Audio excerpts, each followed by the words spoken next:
সবাই রাধে রাধে ফেসবাসীও। এই দেখো নতুন একটি ব্লগ নিয়ে চলে এলাম। রাধারানীর অঙ্গরাগ হবে আমাদের বাড়ির রাধাষ্টমী, তাই জন্য আমাদের রাধারানীর অঙ্গরাগ। এই দেখো আমাদের সেই রাধিকা রানী, এই দেখো বসে পড়েছি তুলি রং নিয়ে। শুরু করলাম জয় মা রাধারানী।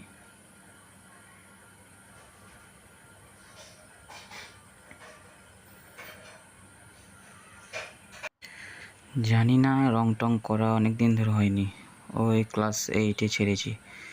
দেখো কেমন লাগছে চোখ ফুটাটা, আবার তৈরি করে দেখি, পুরো সম্পূর্ণ করার পর বোঝা যাবে। অনেক দিন হয়ে গেল তুলি রং হাতে নিইনি, আজ নিলাম।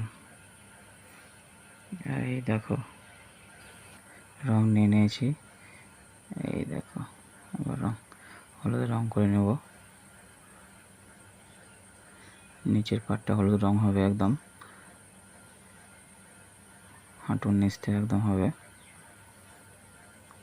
শেষ পর্যন্ত দেখতে থাকো কেমন হয়। জানি ভালো হবে না, তাও চেষ্টা করলাম। প্রায় 10 বছর হয়ে গেল তুলি রং ছাড়া, এখন দেখা যাক কতদূর হয়।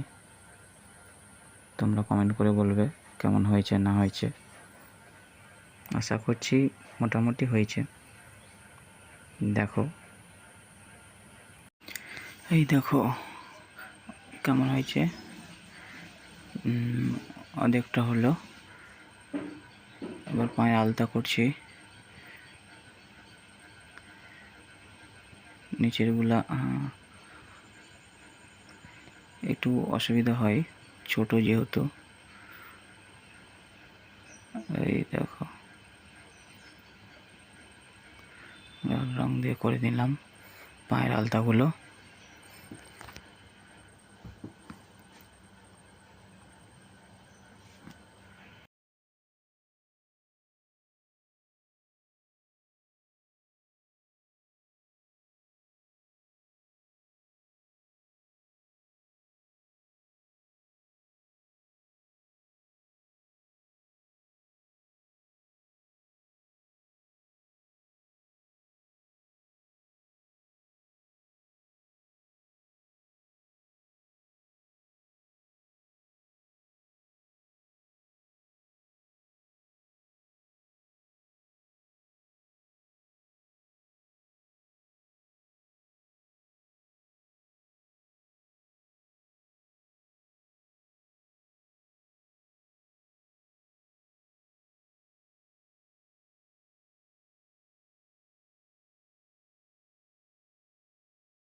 করতে করতে যখন মা চলে আসে ঘরে, দিয়ে দেখে কি করছিস এসব, বলছে কি রাধারানী অঙ্গরাগ করছিস, খুব সুন্দর হচ্ছে, কর।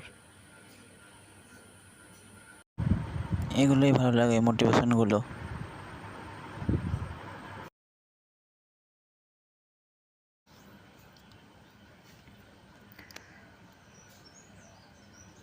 ছোটোবেলায় রং তুলি নিয়ে খুব ছবি আঁকতাম,